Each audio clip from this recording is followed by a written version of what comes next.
The silent void of deep space stretched endlessly around the damaged research vessel Celestial Seeker. Inside, Commander Talic moved through the dim emergency lighting, his four-fingered hand trailing along the wall for support.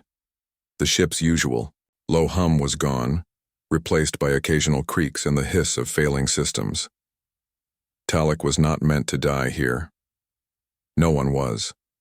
The Orion Collective's ships were the pride of the galaxy, advanced, self-repairing, and nearly impossible to disable. Yet here he was, trapped in a crippled vessel millions of miles from the nearest outpost. Log entry 47, day 12 after the incident. Talic spoke clearly, his voice echoing in the empty command center. Main engines remain offline. Backup systems operating at 31% capacity. Life support stable but limited to the command deck and my quarters. He paused, looking out the viewport at the unfamiliar star patterns. His homeworld sun wasn't even visible from here. Still no response to my distress signals, he continued. I've boosted the power to the communication array by shutting down non-essential systems. If anyone is listening, they should be able to hear me now. But Talic knew the truth. The collective had probably received his signal days ago. Their silence wasn't due to technical problems. It was a decision. A soft chime interrupted his thoughts. The ship's computer had finished its latest analysis. Talic moved to the glowing screen and read the report.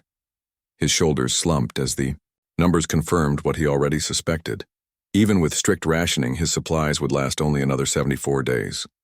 Computer, show me the damage assessment again, he ordered.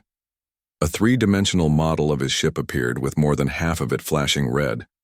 The propulsion system was completely destroyed, torn apart when they passed too close to what they thought was a stable neutron star.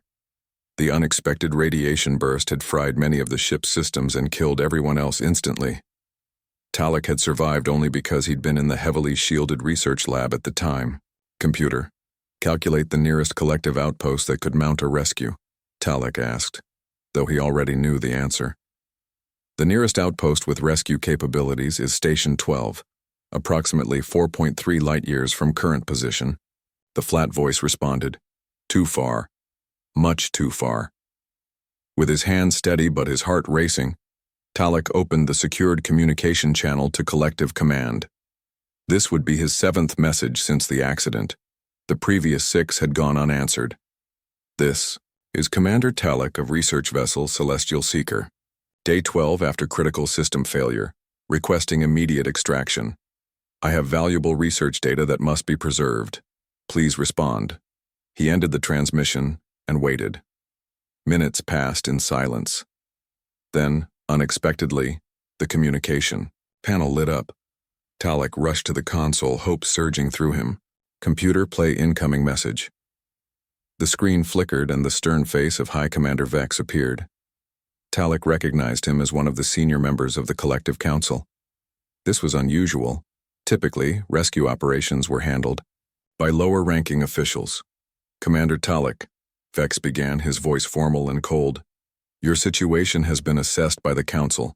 Based on your ship's condition, location, and the resources required for extraction, we have determined that a rescue operation falls below our efficiency threshold. Talic felt his body go numb. Your research data, while valuable, does not justify the expenditure of resources necessary to retrieve it or you at this time. The Celestial Seeker and all personnel aboard are hereby classified as a calculated loss. The words hit Talic like physical blows. A calculated loss. The collective's term for when saving something or someone cost more than its designated value. Your family has been notified of your status and will receive the standard compensation package. Your service to the collective has been noted in the archives. Vex's expression didn't change as he delivered what amounted to a death sentence. This will be our final communication. May your remaining time be productive. End transmission. The screen went black. Talic stood, frozen before the console. He had always known that the collective operated on strict cost-benefit analyses. It was how they had built their advanced civilization, by never wasting resources on inefficient endeavors. But he had never thought that principle would be applied to his own life. Computer, he said finally, his voice barely above a whisper. Delete draft rescue request messages. Deleted, the computer confirmed.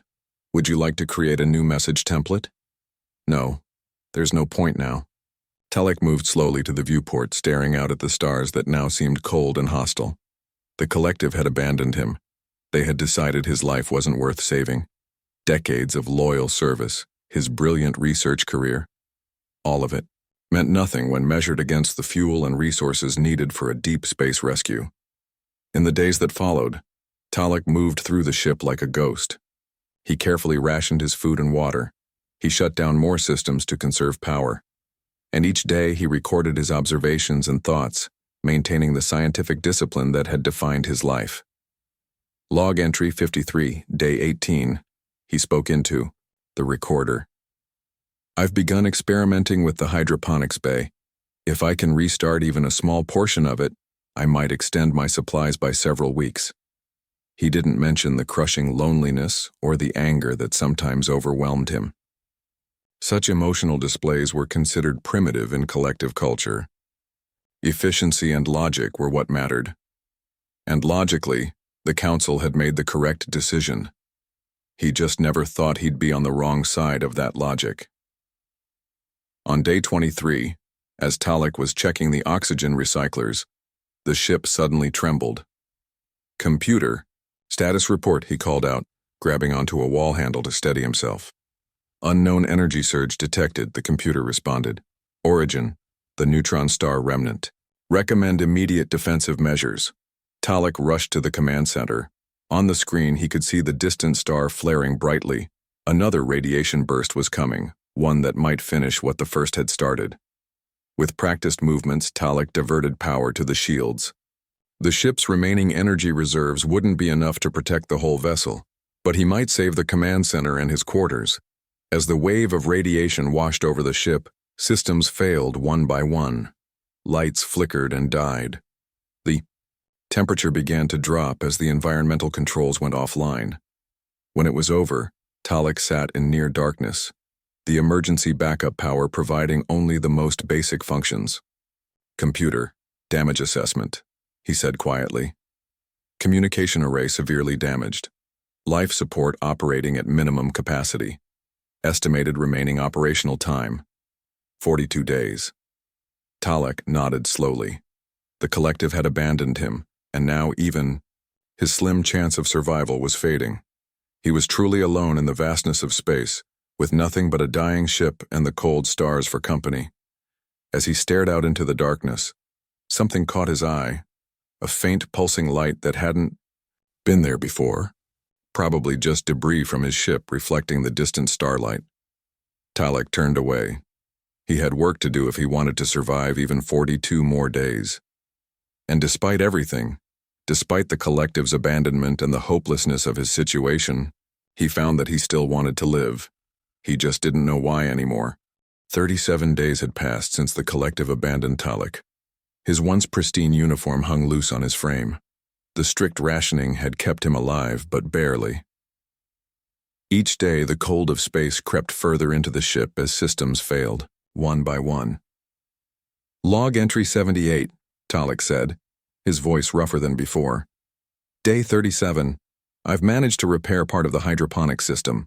The first crop of nutrient pods should be ready in 2 weeks, assuming the grow lights hold out. He didn't mention that the lights were already flickering, or that the water recycler made alarming noises whenever it ran. Some facts were too depressing to record. Talic finished his daily check of the life support systems and returned to the command center. This had become his routine: maintain the ship, check for signals, record his logs, and then sit at the viewport watching the stars. The mysterious light he had seen weeks ago had not appeared again.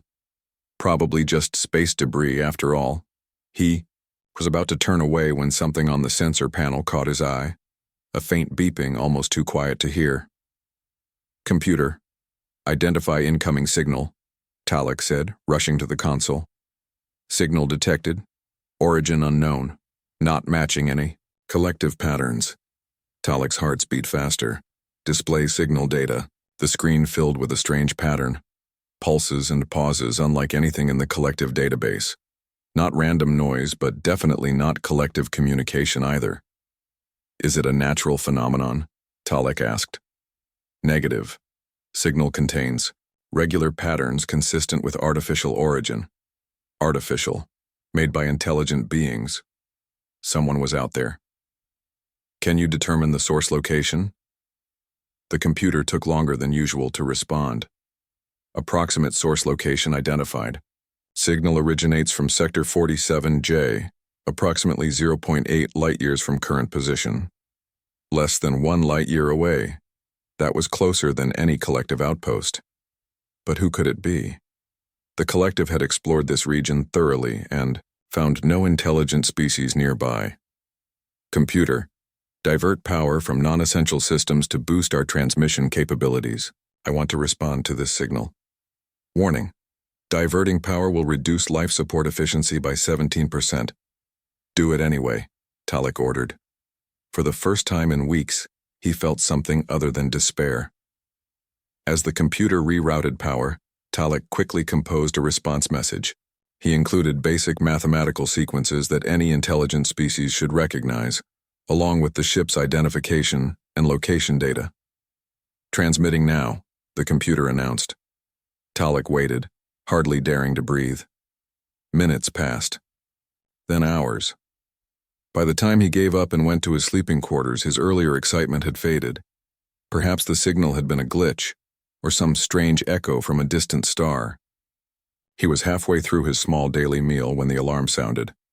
Incoming transmission, the computer announced. Talic dropped his food and ran back to the command center. Display message. The screen filled with unfamiliar symbols. Definitely, not collective language. But beneath them was a series of mathematical responses to the patterns Talic had sent. Whoever they were, they had understood his basic communication attempt. Computer, analyze this language. Any matches in our database? No exact matches found. However, pattern analysis suggests similarities to languages from Sector 22. Sector 22 was far from here, at the very edge of collective explored space. The Council had deemed it resource poor and not worth thorough investigation. The message continued streaming in. Among the alien text were simple diagrams, what appeared to be a ship, coordinates, and a time measurement. Were they telling him they were coming? Computer, respond with our thanks and confirmation, Talic instructed. Use the same mathematical basis we established. Over the next few hours, the primitive but effective communication continued. Talic learned that the vessel called itself Horizon's Promise and belonged to a species called humans. They had detected his ship's energy signature during a routine scan and investigated out of curiosity. Most importantly, they were indeed coming to his location. Estimated arrival time is 12 days. The computer translated from their latest message. 12 days. Talic could hardly believe it. After being abandoned by his own kind, strangers from an unknown species were coming to help him. It defied logic.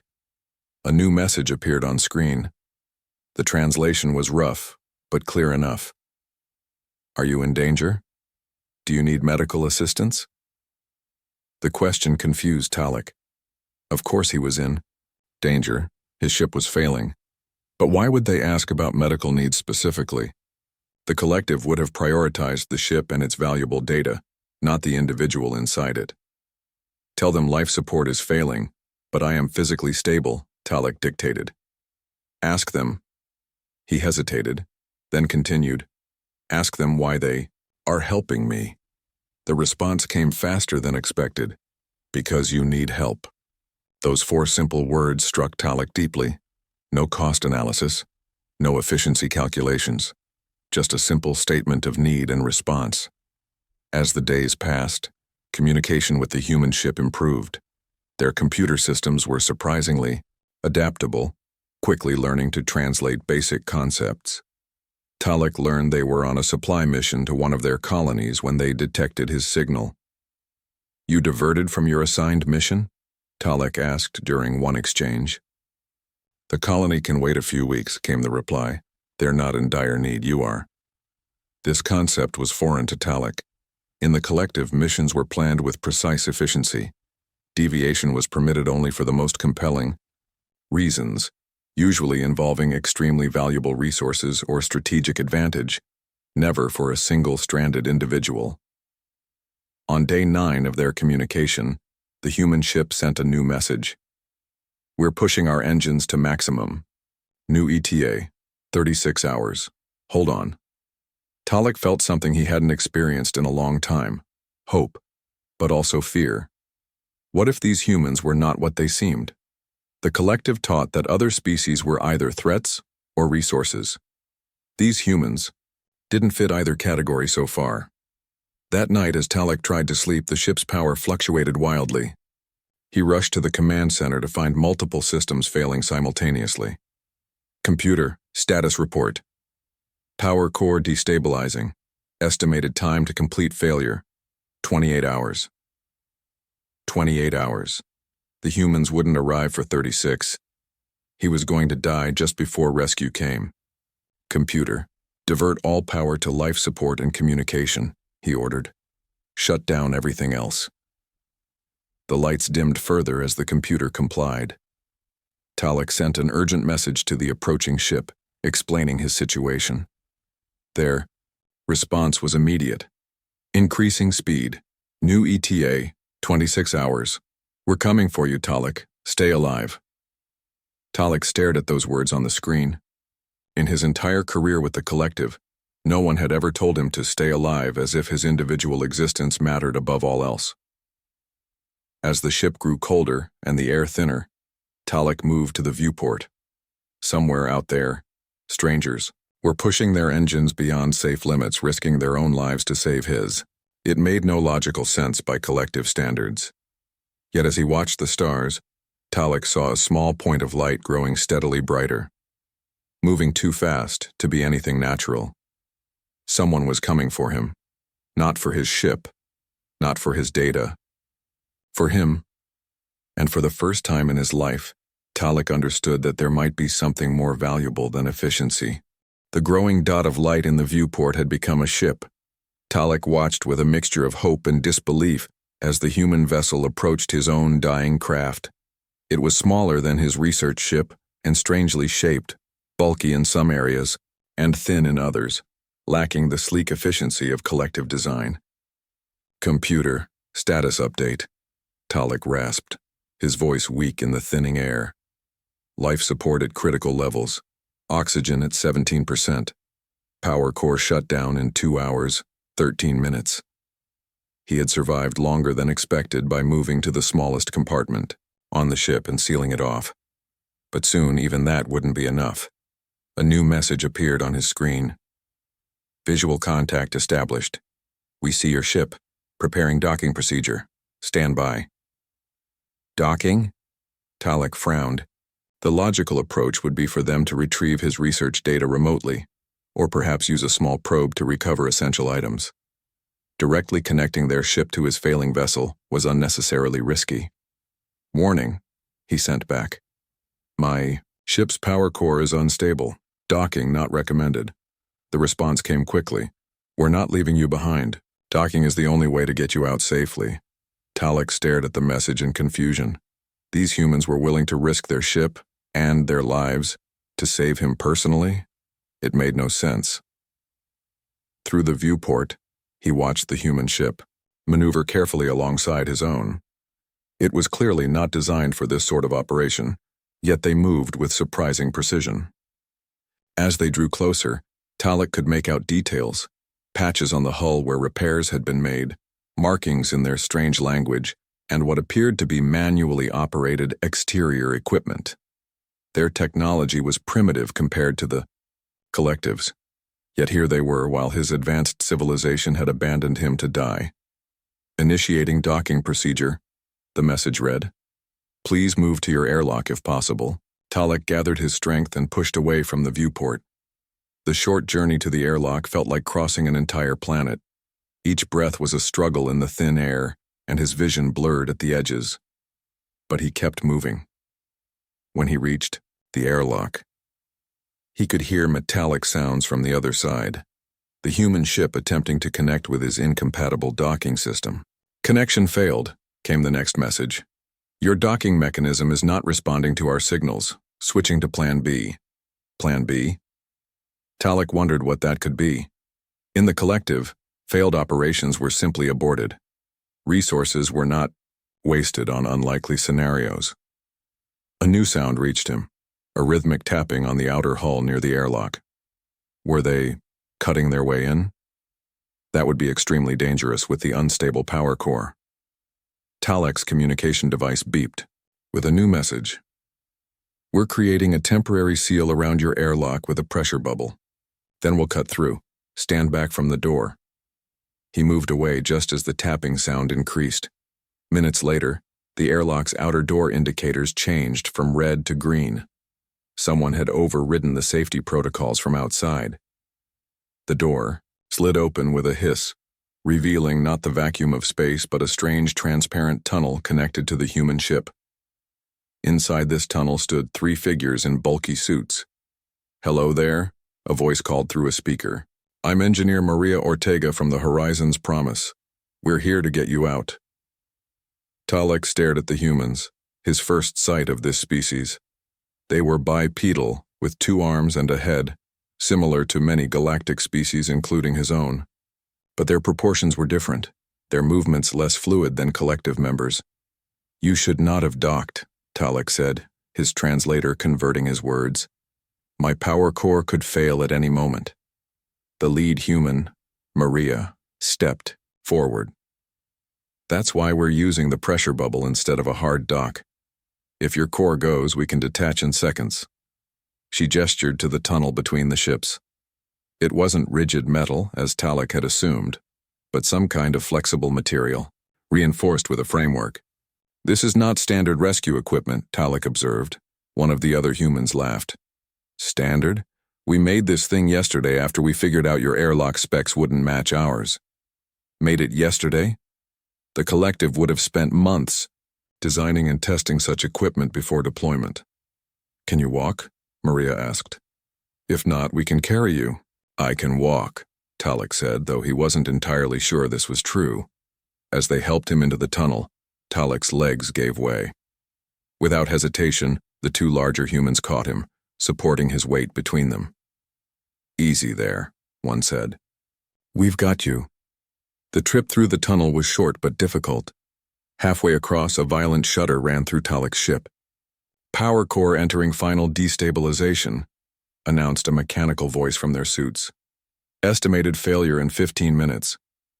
"Move faster," Maria ordered, and the group increased their pace. They had just reached the human ship's airlock when a shrill alarm sounded. "Solar flare detected," the voice announced. "Radiation surge in 30 seconds.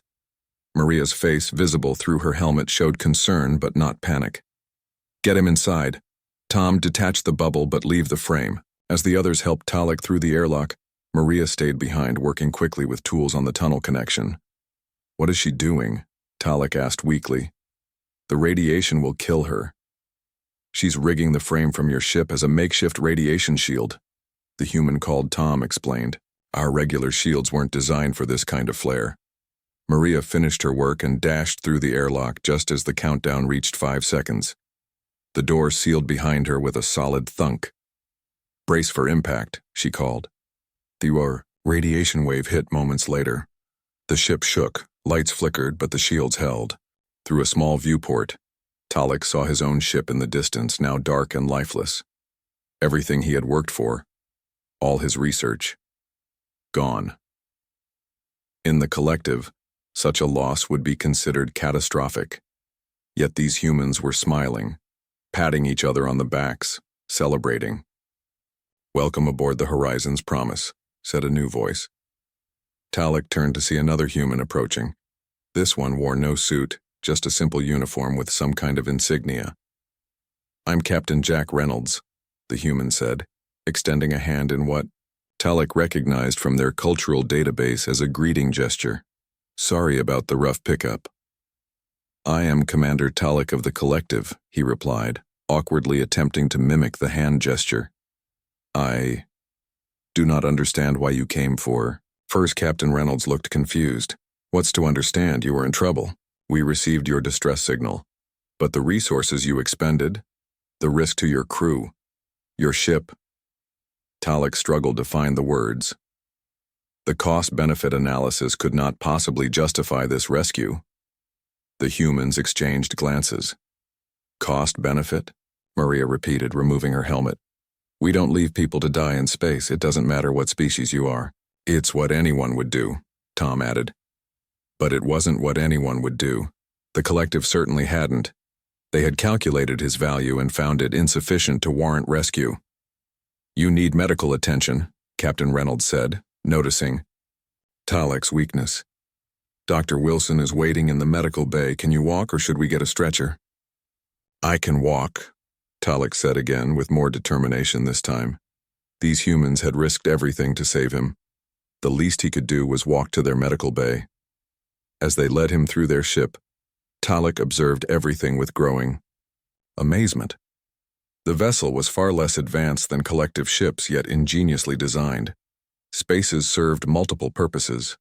Equipment showed signs of repairs and modifications. Nothing was wasted, but neither was efficiency the only consideration. Most surprising were the crew members they passed. Each one stopped to greet him, some smiling, others nodding respectfully. They seemed genuinely pleased that the rescue had succeeded. In the collective, he would have been processed, debriefed, and reassigned. Here he was being welcomed. Captain, Talic said as they reached the medical bay.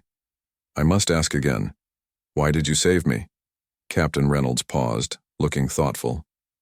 Because out here in the deep black, all we've got is each other.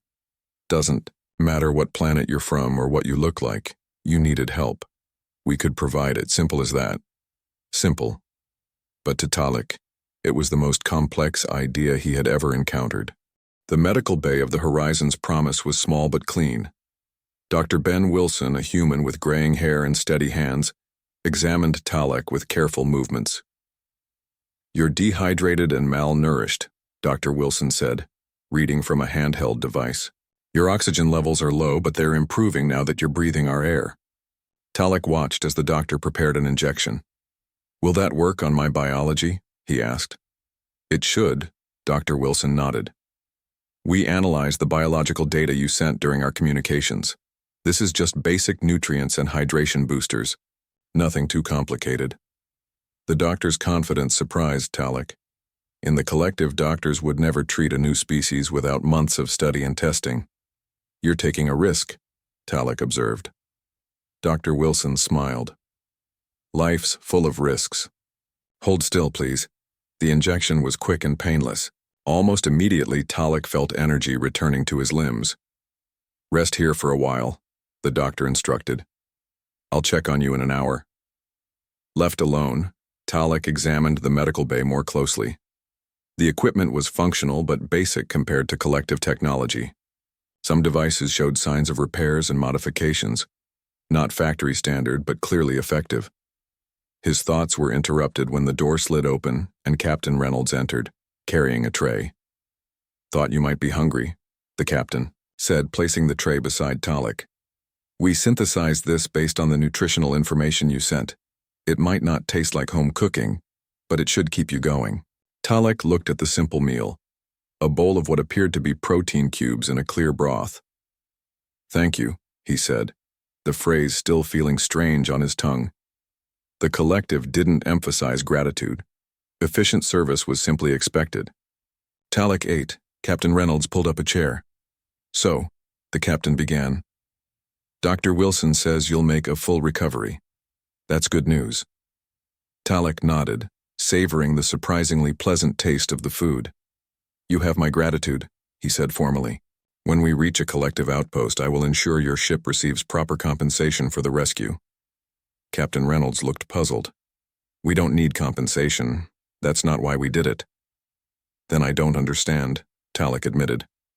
The supply run you mentioned, was it not important? Just routine supplies to New Mars colony, Reynolds said with a shrug. Nothing urgent. We told our commanders it was critical so they wouldn't ask too many questions about the detour. Talic nearly choked on his food. You lied to your superiors? The captain looked uncomfortable. Not lied exactly, just emphasized the importance of the supply run.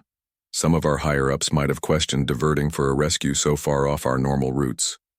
So your species also makes efficiency calculations, Talic said, feeling oddly relieved. Some do, Reynolds acknowledged. Bureaucracy exists everywhere.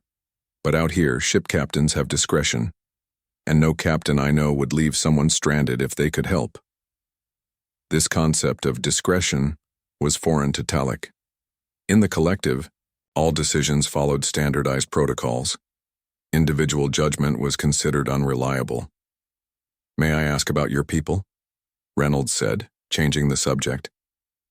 This collective. We haven't encountered your kind before.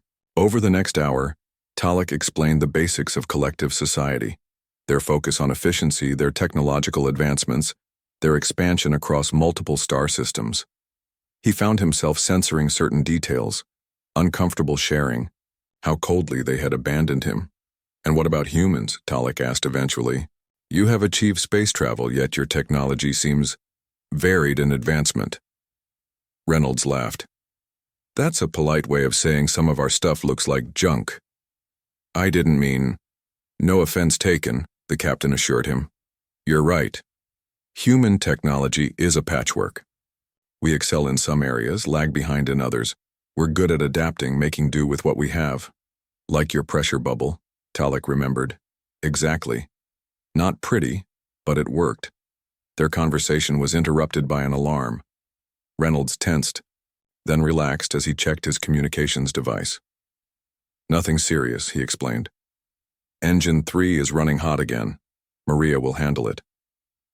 As if summoned by her name, Engineer Maria entered the medical bay. Captain, she nodded, then turned to Talic. How are you feeling? Improved, Talic said. I understand I have you to thank for the rescue. Maria waved dismissively. Team effort. But I came to ask if you'd be willing to look at something. We've been trying to repair our long-range scanner since that solar flare, but the circuitry is fried.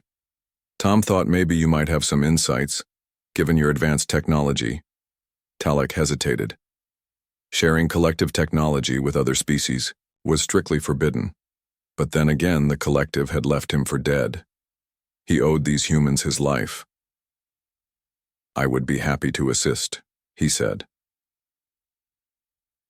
An hour later, Talic stood in the engine room of the Horizon's Promise, surrounded by curious human engineers. Using parts salvaged from his personal devices, he demonstrated how to create a more efficient scanner circuit. This design uses quantum entanglement to maintain signal coherence, he explained. It should improve your range by approximately 300%. The humans watched with fascination as he worked. They asked intelligent questions, quickly grasping concepts that had taken collective scientists generations to develop.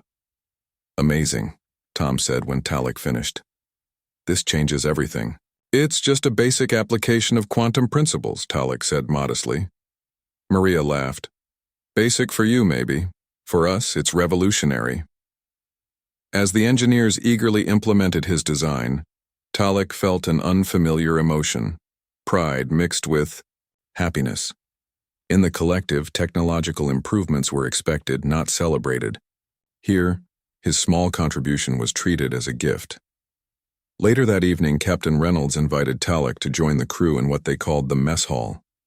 Despite the uninviting name, it was a pleasant space where the crew gathered to eat and socialized. Talic sat at a table with the captain, Maria, and several other crew members. They shared stories of space exploration, trading tales of strange phenomena and narrow escapes.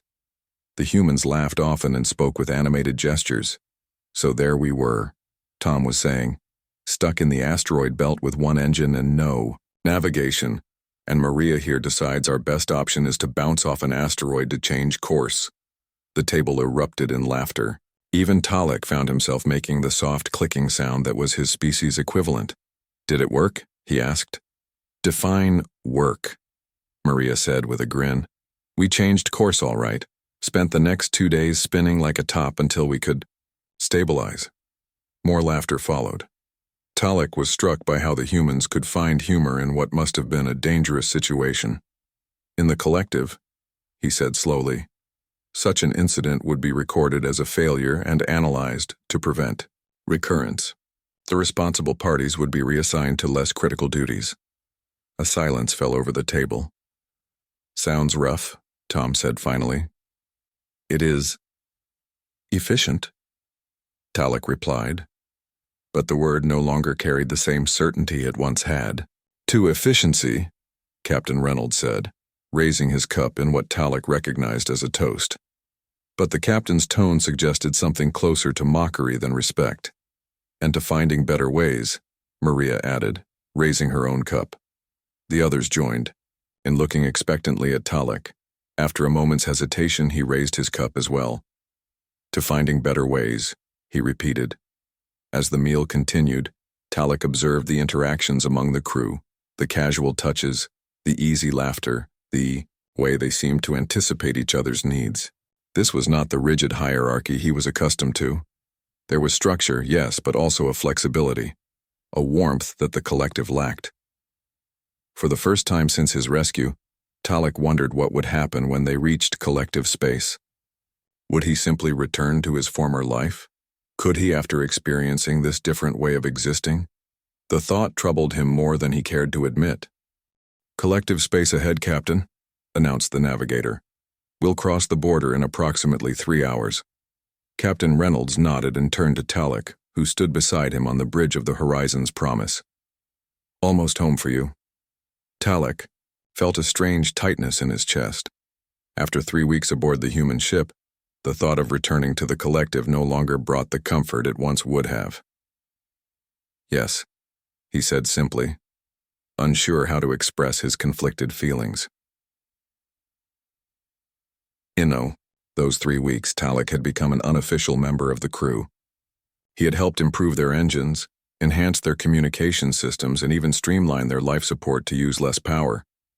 The humans had accepted his help with gratitude rather than the expectation he was accustomed to in the collective. We should discuss what happens next, Reynolds said, gesturing for Talic to follow him to the small meeting room adjacent to the bridge. Once inside, Reynolds activated a display showing the border area. According to our intelligence, the collective maintains regular patrols in this sector. We'll likely encounter them soon after crossing. Talic nodded. The border is heavily monitored. Your ship will be scanned and identified as non-collective, low. That'd be a problem? Talic hesitated. The truth was, it might be. The collective treated unknown vessels with suspicion at best, hostility at worst. But he didn't want to alarm the humans. They will be cautious, he said carefully. I will explain that you rescued me.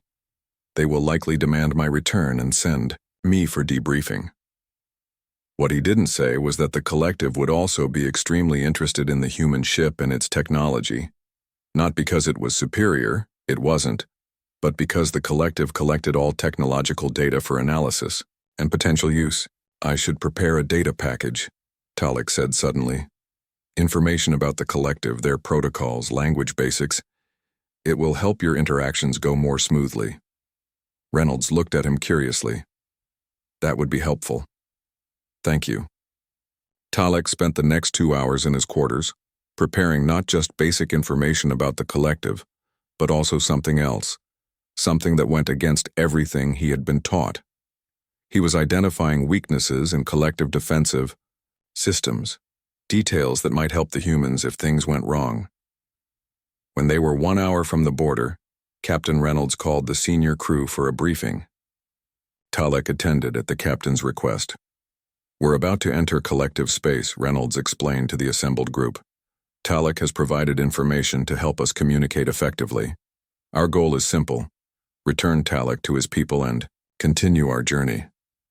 What if they're not friendly? Maria asked, voicing what others were clearly thinking. Reynolds looked to Talic for an answer. The collective values efficiency above all, Talic explained. They will not attack without reason, as conflict is inefficient. But they will want to examine your ship and technology. They may insist on it. And if we refuse? Tom asked. Talic's response was candid. They would interpret that as hostile intent. The room fell silent as the implications sank in. Then we'll be diplomatic, Reynolds decided. We'll allow basic scans but decline any boarding requests. We're in their territory, so we'll be respectful, but we won't compromise our ship. The crew nodded in agreement, though tension remained visible on their faces. As they dispersed to their stations, Maria approached Talic. "Are you okay?" she asked quietly. "You seem troubled." Talic was surprised by her perception. A collective member would never have noticed or commented on his emotional state. "I am uncertain," he admitted. "The collective declared me a loss. My return will disrupt their efficiency calculations." Maria smiled slightly. "Good. Maybe they could use some disruption." Before Talic could respond, the alert system activated. "Captain, to the bridge," came the navigator's voice. "Collective vessels approaching." When they reached the bridge, the view screen showed 3 sleek ships moving rapidly toward them. Talic recognized them immediately. Enforcement vessels, designed to intercept and neutralize threats. "They're scanning us," Tom reported from his station. Reynolds straightened his uniform. "Open communications." The view screen shifted to show a stern-faced collective officer. Talic recognized the insignia. High Commander Vex, the same official who had declared him a loss. "Unidentified vessel," Vex stated coldly. "You have entered collective space without authorization. Prepare to be boarded for inspection." Reynolds remained calm. "Greetings, High Commander. I'm Captain Jack Reynolds of the Earth vessel Horizon's Promise. We're here to return Commander Talic to the collective after rescuing him from his damaged ship." Vex's expression shifted subtly at the mention of Talic's name. Commander Talic was declared lost. His recovery was deemed inefficient. "Nevertheless, we found him and rescued him," Reynolds replied. "He's alive and well." "Bring Talic into view," Vex demanded. Talic stepped forward, standing beside Reynolds. "Hi, Commander," he acknowledged formally. "Collective space ahead, Captain," announced the navigator. "We'll cross the border in approximately 3 hours." Captain Reynolds nodded and turned to Talic, who stood beside him on the bridge of the Horizon's Promise. "Almost home for you." Talic felt a strange tightness in his chest. After 3 weeks aboard the human ship, the thought of returning to the collective no longer brought the comfort it once would have. "Yes," he said simply, unsure how to express his conflicted feelings. Those 3 weeks, Talic had become an unofficial member of the crew. He had helped improve their engines, enhance their communication systems, and even streamline their life support to use less power. The humans had accepted his help with gratitude rather than the expectation he was accustomed to in the collective. "We should discuss what happens next," Reynolds said, gesturing for Talic to follow him to the small meeting room adjacent to the bridge. Once inside, Reynolds activated a display showing the border area. "According to our intelligence, the collective maintains regular patrols in this sector. We'll likely encounter them soon after crossing." Talic nodded. "The border is heavily monitored. Your ship will be scanned and identified as non-collective, low." "That'd be a problem?" Talic hesitated. The truth was, it might be. The collective treated unknown vessels with suspicion at best, hostility at worst. But he didn't want to alarm the humans. "They will be cautious," he said carefully. "I will explain that you rescued me. They will likely demand my return and send me for debriefing." What he didn't say was that the collective would also be extremely interested in the human ship and its technology. Not because it was superior, it wasn't, but because the collective collected all technological data for analysis and potential use. "I should prepare a data package," Talic said suddenly. "Information about the collective, their protocols, language basics. It will help your interactions go more smoothly." Reynolds looked at him curiously. "That would be helpful. Thank you." Talic spent the next 2 hours in his quarters, preparing not just basic information about the collective, but also something else, something that went against everything he had been taught. He was identifying weaknesses in collective defensive systems, details that might help the humans if things went wrong. When they were 1 hour from the border, Captain Reynolds called the senior crew for a briefing. Talic attended at the captain's request. "We're about to enter collective space," Reynolds explained to the assembled group. "Talic has provided information to help us communicate effectively. Our goal is simple: return Talic to his people and continue our journey." "What if they're not friendly?" Maria asked, voicing what others were clearly thinking. Reynolds looked to Talic for an answer. "The collective values efficiency above all," Talic explained. "They will not attack without reason, as conflict is inefficient. But they will want to examine your ship and technology. They may insist on it." "And if we refuse?" Tom asked. Talic's response was candid. "They would interpret that as hostile intent." The room fell silent as the implications sank in. "Then we'll be diplomatic," Reynolds decided.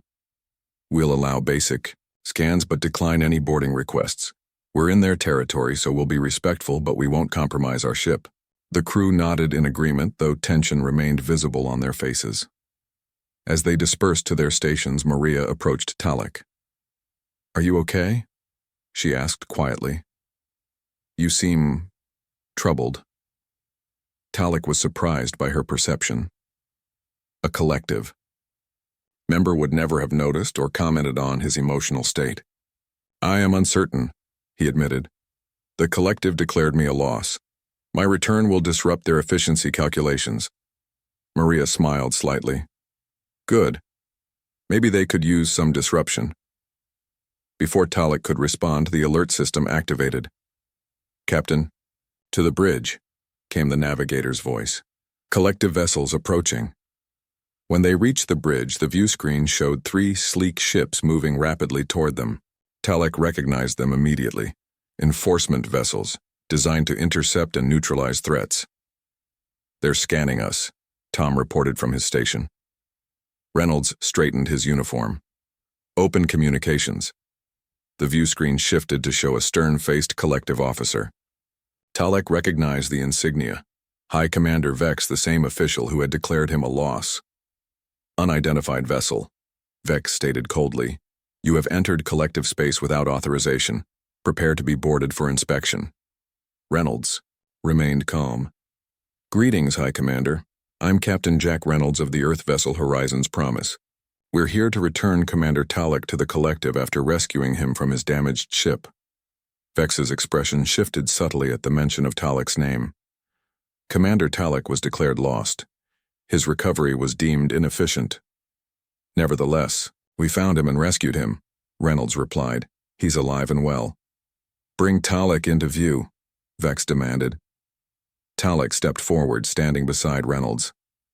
"High Commander," he acknowledged formally. Vex's eyes narrowed. "You will return to the collective immediately for debriefing.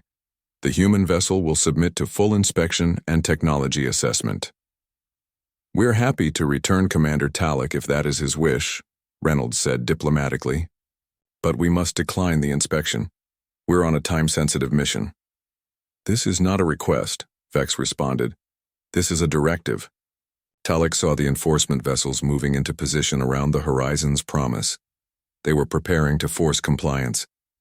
"Captain," Talic said quietly, "they will not accept refusal." Reynolds glanced at him. "Options?" Talic hesitated only, briefly before making his decision. "Their shield configurations are vulnerable to a specific energy pulse." He quickly explained the technical details. "That would disable them?" Reynolds asked. "Temporarily," Talic confirmed. "Long enough to depart." Reynolds looked surprised. "You'd help us against your own people?" "They abandoned me," Talic said simply. "You did not." Reynolds turned back to the screen. "High Commander, we respectfully maintain our position. We will return Commander Talic, but we cannot submit to inspection." "Then you leave us no choice," Vex replied coldly. "Prepare to be boarded by force." The transmission ended. On the sensor display, the enforcement vessels powered up their weapon systems. "Maria," Reynolds called, "implement Talic's modifications. Tom, prepare for emergency acceleration." The crew moved with practiced efficiency, following Talic's instructions to create the energy pulse that would disrupt the collective vessel's shields. "Ready, Captain," Maria reported moments later. "Wait," Talic said suddenly. He stepped forward, again. "Let me speak to them once more." Reynolds nodded. "Open the channel." High Commander Vex appeared on screen again, clearly irritated. "Your delay is inefficient." "High Commander," Talic began. "I wish to address the Collective Council directly." Vex frowned. "That is not protocol." "Neither is abandoning a commander and then demanding his return," Talic responded, with a firmness that surprised even himself. After a long pause, Vex nodded. "The Council will hear you." The screen shifted to show 5 stern faces, the ruling council of the Collective. Talic recognized them all.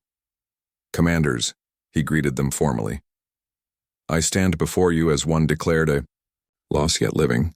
You abandoned me to die in space, calculating that my life was worth less than the fuel needed to rescue me." The council members remained impassive.